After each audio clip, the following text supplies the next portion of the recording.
Welcome to another Connection here on TKO8 Television. Dennis King, thanks for joining us on the Connection show this week. Each week we have various organizations come in to talk about what they're doing around the broadcast area, and we do appreciate all those various agencies and the many good things they do for people in our viewing area. Stay with us, be back in a moment. We're going to talk with a young lady that comes to see us quite often from the Ozark Humane Society, and Snowball is with her. We'll be back in just a moment.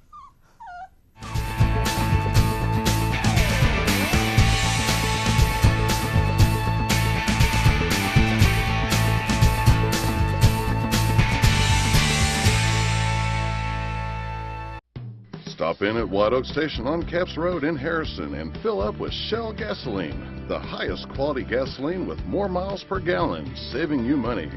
Sign up for the Fuel Rewards card and save 5 cents per gallon every time. Plus, get an extra 5 cents off on Razorback Wednesdays. That's a savings of 10 cents per gallon. Check out their expanded deli and hot and cold food items. Capps Road, White Oak Station, where customer service is their #1 goal. Whether you're hunting, fishing, or tailgating, Clay Maxey Ford has you covered. That's right, near or far, when it comes to getting you where you want to go, America's best-selling truck, the F-150, is up to the challenge. You can depend on our vehicles, our prices, and most importantly, our people. So come see us today at Clay Maxey Ford in Harrison and in Berryville, or visit us online at claymaxeyford.com and claymaxeyfordberryville.com.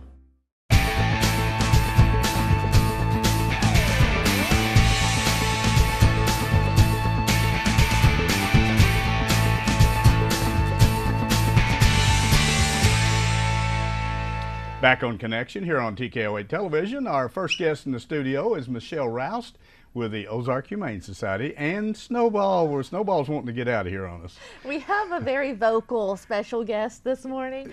He is. He's very anxious to explore the room, I think, and check everything out. Cute dog. Yes, he's a super cute dog. This is Snowball, and he is about 5 years old. Okay. And he's only been at the shelter for a few weeks. So I don't expect this guy to stick around long at the shelter because he is about perfect size to just snuggle in your lap, although it sounds like he's going to need some entertainment as well. Yeah, not just sitting around, but he's a sweet boy. Well, maybe we'll get him settled down here for a few minutes. We want to talk a little bit about the Ozark Humane Society in general, and then you've got the 10 for a Friend program, and we want to talk about how important that is to the Ozark Humane Society. A little bit about the Humane Society. You take in a lot of animals out there. I'm sure probably on a given time you've got 50 or 60 animals at the Ozark Humane Society, and they always need basically 3 things. They need somebody to adopt those animals. They also need volunteers to help them at that facility and at the thrift store, and they always need funding because they're very limited on the amount of funding they get from the various people and agencies. And so I guess I hit it, probably the 3 main things that you do there. Yes. The Ozark Humane Society has been there for a long time, and I know you get animals that are dropped off. You get them from the city, I guess. We do. You don't get a lot of help from the city or the county funding-wise, though, do you? I mean, not a lot. No, not enough to cover the city. The city we do get some, but it's not exactly to cover all the expenses related to the animal. I don't want to seem unappreciative. We certainly are. Obviously. But yeah, we do function mostly off of donations, either just monetary donations or sales at our thrift store is what most of the funds come from. Let's talk a little bit about the thrift store, the Cause for Paws thrift store, which is on Crandall Street down by the bypass, and it's a great store. I go in there quite often. I've taken stuff there. People are so nice in there. And without that, you probably couldn't operate, could you, without the funding from that thrift store? Most of the funds, that we operate off of come from the thrift store. So that's definitely, between the thrift store is the main one. Right. And then, of course, donations, like I said, and then fundraisers, like what we're, one of the things that we're going to talk about in a minute. So those are our main sources of funds to care for the animals. It takes special people to be involved with the Ozark Humane Society, just like you have special people involved with hospice or with kids programs. You have to have special people like Michelle that's really dedicated to animals, and they love animals, and they want to see them have homes, good homes, taken care of and so forth. And there's not a whole lot of you. I mean, you need more people, don't you? Always need volunteers. Yes. Yeah, it's actually, and there's a lot. There's the people we have who, between our staff, board, volunteers that we have currently are a wonderful, wonderful group. But we could always use more hands, because we're always in need of more people. And the reason I say that to Michelle is because for many years we've had you guys on our show here at different times to promote different things, and it's always basically the same people. They've got a small group that does a lot of work, and they do need help. They really do. I tell you one thing that people may not realize, that also you could, if somebody wants to take treats and dog food and cat food out to the Humane Society and drop it off, bags of cans and whatever, you're certainly appreciative. That way you don't have to buy it. Is that true? Most definitely. And for anyone who enjoys being around the animals, walking the dogs, socializing them, that's a huge thing, because when dogs have primarily been in a shelter environment, to be adopted and go into someone's home and know how to behave and know basic commands and know to be social, those are not things that they've been taught. And certainly the shelter staff does the absolute best they can, but having people out there to just walk them, socialize them like Snowball, exactly. And so the more of that they can get, the more likely they are to find a good, loving, forever home, the more equipped they are to go into that environment. So actually, it's funny you said that, because when Robin, who brought Snowball from the Humane Society, she was outside and she said, and it was very friendly dog. She said gets along with cats, dogs, anybody, likes people and loves kids. Well, this is the perfect animal, because you get that, especially for kids. I mean, if an animal's good with kids, that's a good thing. That's the whole package. That's the whole package. So anyway, you do spay and neuter clinics. That's a big thing, isn't it? Spay neuter clinics are awesome, and we have a wonderful, one of our board members coordinates those, and she does a great job. We've even been able to add a clinic this year to the schedule, and so those are huge, because that's kind of the first order of business, really. The first plan of attack is the more animals who we can get spayed and neutered, the fewer unwanted pets that will eventually be coming into the community, and so that's a huge help. Yeah, and it's a real shame that some states actually do have laws where they have to spay and neuter them. And I think our last meeting that we had here with you guys, maybe, I don't think you came last time, but we were talking about that they're sending a few animals to the Northeast, some states that want animals, they need animals, and that's a fantastic thing, to put them in homes that they're looking for animals, but there's a short supply of them without spending hundreds of thousands of dollars to go buy them at a pet store. Absolutely. So that's a wonderful thing. Any update on, I know you've been looking and praying and wishing and for a new facility, some place, are you still? That's always going to be a goal for sure, absolutely. To have a bigger, nicer place. Yes, I definitely don't have any sort of big extravagant update like I would love to, but that's always a goal, because with a different facility, a newer, more appropriate facility, we could definitely, maximize the potential of what we could do in the community with unwanted animals and finding them homes. A different facility there. But someday we're going to keep saying keep someday. Keep your fingers crossed. One day we'll come in here, we'll interview the people and they'll say the time is here. We've come up with it, and I hope you do very soon. Yes, I hope thank you. Okay, let's talk about a program. It's called $10 for a Friend program, and you've been doing this now for several years. Yes. To talk about it a little bit, kind of how it works. Yeah, so it's our big spring fundraiser, really, and it is one of our most successful fundraisers. And really the idea behind it is to just spread the word and awareness that whether it's $1, $10, whether you can donate a small amount or a large amount, it's effective. Just giving, that's why the slogan 10 for a friend, just giving $10 makes such a huge impact. If we all give a little, we can make a big impact. And so that's kind of what the idea behind the 10 for a Friend campaign is just to raise awareness that obviously we need funds, we need donations, and that just any amount helps. Any amount helps. And if you think about $10, I mean, to a lot of people that's not much. That's a couple of soft drinks a week. I hate to say this, but a pack of cigarettes or whatever.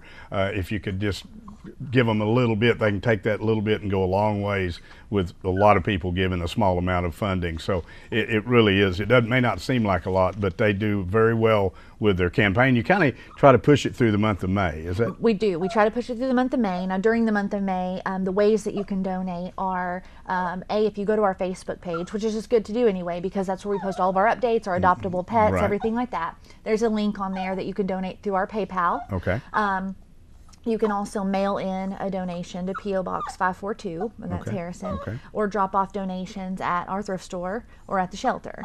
So we try to make it easy to donate. There's also donation canisters around town at various Yes, I've seen businesses those, yeah. where you can drop off donations. And then this Friday and Saturday, we'll be at Walmart ringing the bell and collecting donations there. And everybody's got to go to Walmart. So, Yes. you know, we try our best to make it easy to donate because everybody's busy and there's a million other things pulling at you. So we try our best to make it easy to donate. But yes, it does. We try to push it and promote it through the month of May. When you do your out front at Walmart, do you usually take a few animals for adoption? I don't think we, Or we did do you- do you usually do at that? Walmart. We do adopt-a-thons around town, though. Okay. There's different Okay, places I didn't that know we if do you did. adopt-a-thons, yeah, I knew and you- they're usually very successful. But I don't think we ever Okay. have any of the adoptable pets out there in front. when we go Okay. and do It's that. not Yeah, a real good spot, But, probably. But I know you do have adoption weekends or days when we're able to get them away from the shelter to have an adoption event where it's just a few of them and they can, you know, really get the opportunity to shine. Right. That is a good way to get get exposure for animals, just like kind of this. When I bring one here, for example, gets them away from the environment. You know, Right. you can already see Snowball snowballs here. calming right down. You know, after just a few minutes, it doesn't take long, and Right. that's kind of what they need is just some patience and attention, and Right. they make the best pets, in my opinion. You know, and so here's the thing: if you haven't been out to the Ozark Humane Society, you're thinking about getting an animal, a dog or a cat, don't go to a pet store first. Go out there first. At least take a look, and they'll show you around. The staff is wonderful out there. You can kind of tell them what you're looking for. If you're looking for a small dog like Snowball, or if you're looking for larger dogs, they have a lot of larger dogs. In fact, Michelle brought up a good point a while ago. Larger dogs stay a little bit longer because some people can't handle the larger dogs. The little ones, the lap dogs, go a little bit quicker because a lot of people have space that they can keep them inside or have a small yard. But if you want to find an animal, go out there first. Don't go to a PetSmart or somewhere like that until you've at least checked out the Humane Society. Would you not agree? Absolutely. I mean, and you know, the thing about it is, and I know you have several animals personally, but some of the best animals you'll find are at the Humane Society, adoptable animals, not the thoroughbreds. I guess It's is what. extremely rewarding, in my experience, to be able to give an animal a home and a loving environment when they maybe have not always had that. Right. To be able to experience that sort of unconditional love that they Yeah, give is really yeah. special. That is. I know. How many do you usually have around, Michelle? Well, you know, really, the easy answer to that is however many my husband allows. I usually push my limits there. But I knew I'd put you on the we've spot. added cats to the mix these days, so we've got quite the. We joke that our house is like a 3-ring circus, and it kind of is, but never dull. It's always exciting. I will say this: if you ever want to burglarize a house, do not go to their house. They've got it covered. We have one of the best alarm systems you can get. It's just a bunch of dogs, and nothing gets past them. No, I didn't think so. Michelle, thank you so much for coming in. Thank you. Michelle Rouse, she does a lot of work for the Ozark Humane Society. I've known them for a long time. Great family. They have Nature's Wonders. Go out and see Michelle out there, and Chris, her husband, they run that facility out, or that store out there. But they're very active in the Ozark Humane Society. We're accepting donations there as well. At Right, the store, so you can go to her store out there and make a donation. So don't forget about the 10 for a Friend program throughout the month of May, or anytime. If you can make a donation, they would certainly appreciate it. Good luck, and I hope Snowball finds a good home. Thank you, so do I. Stay with us. Be back in a moment. We have another individual to come in to talk about what's going on at Grandma's house. Stay with us.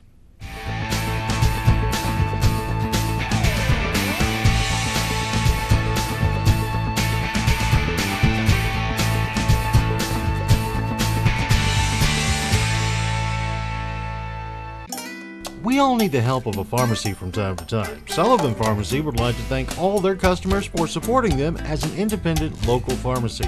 When you trade with an independent pharmacy, you deal with an owner that supports the local economy and charities. Visit Sullivan Pharmacy for any of your over-the-counter or prescription needs. It's important to keep helping those that help the community. Sullivan Pharmacy, 731 Main Street, Harrison, serving this area since 1965. Inland Waste Solutions works diligently to be good stewards of the environment. Reducing waste via curbside recycling services, Inland Waste Solutions takes this mission seriously, but they need your help. When putting your waste and recyclables in their respective curbside containers, be sure that cross-contamination doesn't occur. Please only place recyclable materials in the yellow top bins. Check your recycling do's and don'ts list before you throw any item into the yellow top recycle bin. Together we can make a difference. Inland Waste Solutions, local people serving local people in Harrison.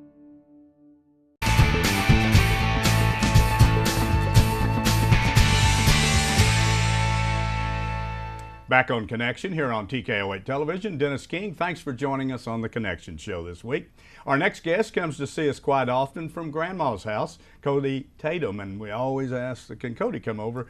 Well, we've got him again. So thanks, Cody, for coming in. I know you're always busy, and you do a great job over there. I always look busy, at least. But we've got, it's the chemistry. We've got the chemistry going. I know which questions to ask, which ones not to ask, and I've actually been doing Grandma's house so many years now, I know quite a bit about it. You don't even need me here. I tell you what.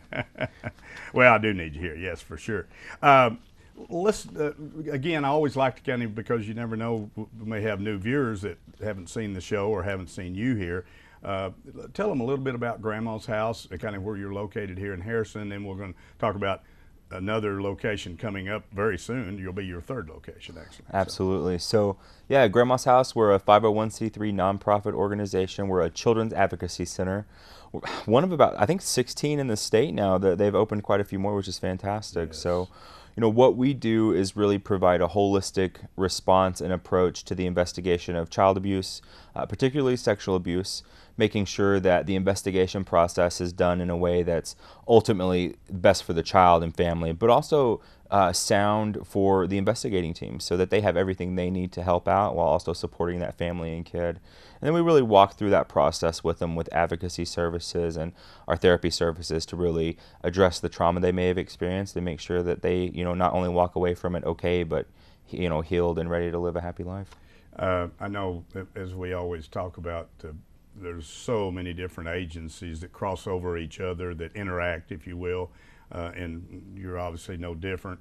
Where do you get most of your leads, I guess? Where they come from? Well, so everything that we ever see starts with a call to the child abuse hotline. Okay. So, all of our mandated reporters, be they teachers or, whatever role they fill, those calls come in. And so usually we get a call from law enforcement or from the State Police Crimes Against Children Division or for the Department of Human Services. And so kind of starts along that process and streamlines it, hopefully making it, as easy and conducive for the family as possible. And they'll call us and then we'll kind of work with them and go forward from there. I'm not sure how to put this. Is the function that Grandma's house is doing, is it mandated by the state police or DHS? Is it a part of the link, if you will? Absolutely. So Arkansas is very fortunate. We actually do a pretty good job statewide with our response to child abuse issues.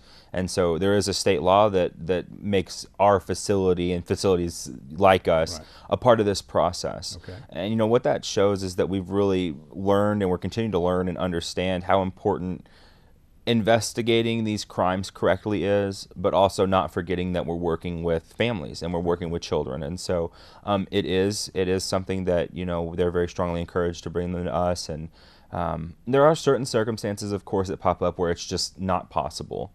Right. Few and far between. And we work with great people in these agencies that just so closely with and have a great understanding with, and, able to have those conversations to say, what can we do and what can we go above and beyond to do to make sure that the needs are met, but also, anything else we can do to help. As far as funding goes, you're a 501c3, but how do you get, where does your funding, and maybe it's even changed as you're getting bigger and encompassing more counties, more population and so forth. How does that funding flow? Sure. Well, I'm very fortunately thankful that I don't have to sort that mess out. So that's Michelle. But, we get some support from different grant programs at the state and federal level to kind of handle salaries and different things like that. But most of our funding just for our operation and everything else just comes from our local community support. Okay. Yeah. One of the things we're really proud of is that the people who support us locally are supporting the kids in their communities. Right. It's not going somewhere else and getting redistributed. Yes. We really ensure that the community support here stays here. Yeah, and that's so important too. I mean, people, especially in small towns like we're in here, people sometimes are a little hesitant to give to organizations where they come to find out 80 or 90% of it goes off to some national organization and pays big salaries and so forth.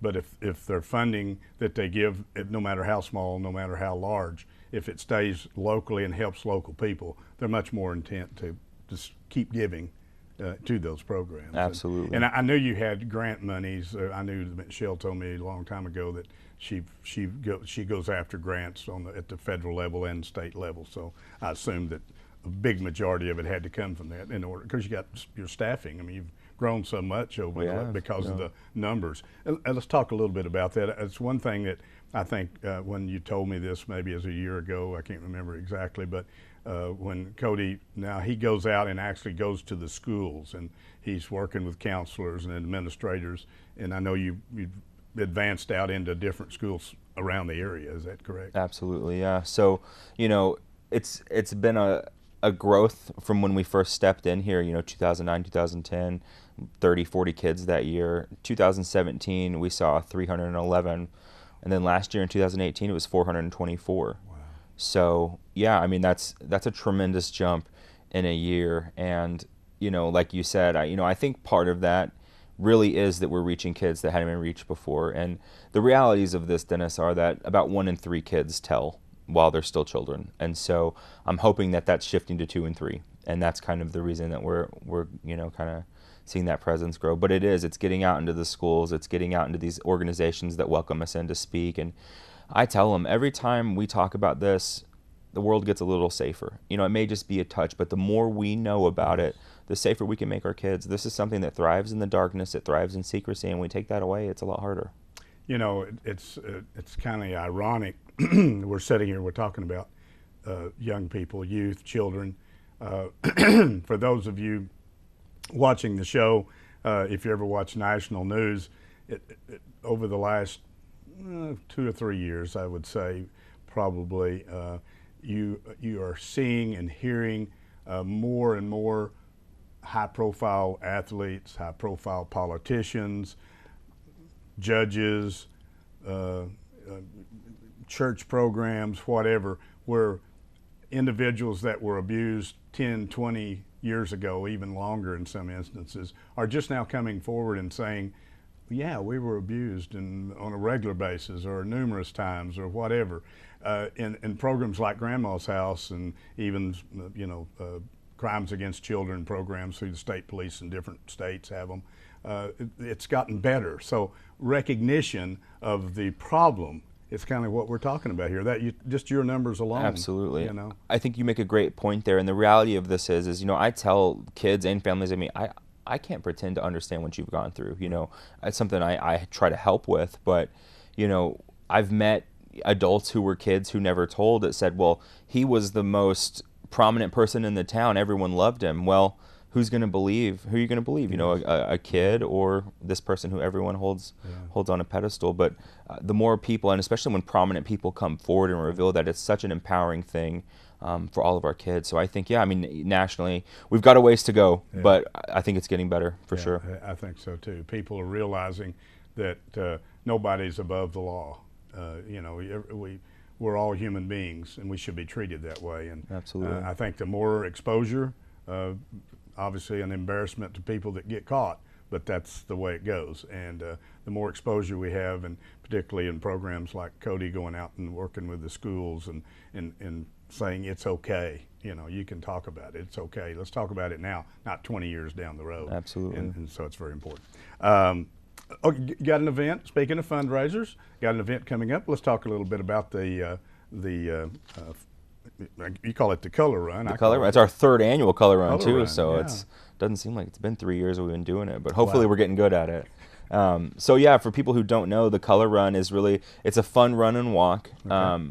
And so, you know, if you're not a sprinter like I, am not, you can go out there and just walk it. So it's great for kids and adults, and they throw, I think it's like powdered cornstarch. And so you're not going to leave clean. I mean, I can promise you that, if nothing else, but it's a great time. And we have different booths set up along. So you'll kind of, different people throwing color as you go through. And, our facility dog Isadora had a blue butt for about 2-3 weeks after last year. So again, maybe wear something that you would like to brighten up and it'll be great. But no, it's so much fun and it's so engaging, and this is really our opportunity to get out, and we have a heavy topic, that. Yeah. And so this is a time for us to have fun and spread some awareness, but also just really engage with people and let us really see the support, and let the people who we work with see what the support's like. And this community's been absolutely great to us. Right. Okay, so sure. it's June 1st. Where is it? So yeah, it's June 1st. It's going to be down here at the soccer complex. Okay. And so they'll use that track and do the walkthrough. We'll have about 7 booths set up for just throwing color and everything. So still currently you can go register on our website for a few more weeks, and it's grandmasshousecac.com. Okay. Go there, register. You get a t-shirt with it. The t-shirts this year are pretty good. I won't spoil them yet, but they might be on the website, so they may already be spoiled, but they're good, and you can register for that, kind of get yourself set up. The event's that June 1st, and you can, even if you kind of wait till the last minute, like I know a lot of people like to do, you can come out at 8 a.m. that morning and register before the run starts around 9, so never too late. How much cost? What's the cost on it? That's a great question, Dennis. I'm not 100% sure, and I don't want to lie to people. Did I put you on the spot? No, just a touch. That's my bad. No, so yeah, but it's on our website, grandmasshousecac.com. We're on Facebook. It's there as well. So Okay. I think it's around $20. I'm not 100% sure. I hate to lie to people, but I think that's what it was last year. So we'll $20, $25 somewhere in that range. and that gets you the shirt. We have a little a bag like each participant will get. We've already got some coupons in there.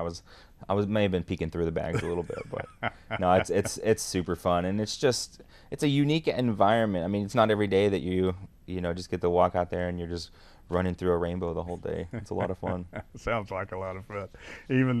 Even Isadora, the dog that works for Grandma's house, got plastered. Yeah, for a bit. It was there for a bit.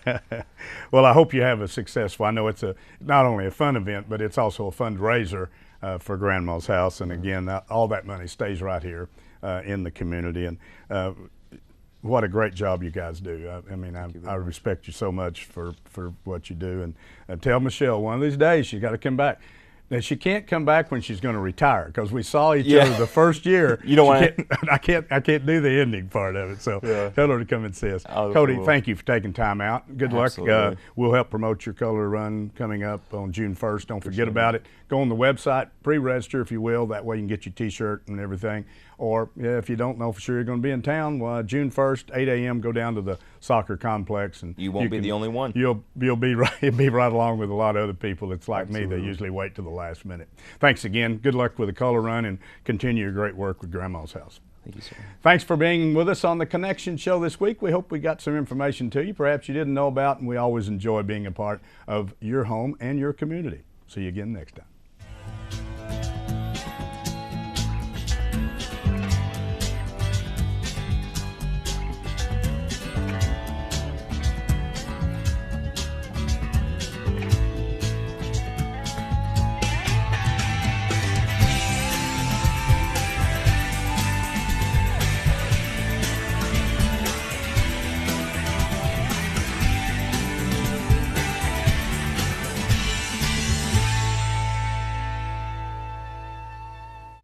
Stop in at White Oak Station on Capps Road in Harrison and fill up with Shell gasoline, the highest quality gasoline with more miles per gallon, saving you money. Sign up for the Fuel Rewards card and save 5 cents per gallon every time. Plus, get an extra 5 cents off on Razorback Wednesdays. That's a savings of 10 cents per gallon. Check out their expanded deli and hot and cold food items. Capps Road, White Oak Station, where customer service is their #1 goal. KTKO Channel 8 Harrison, local television worth watching.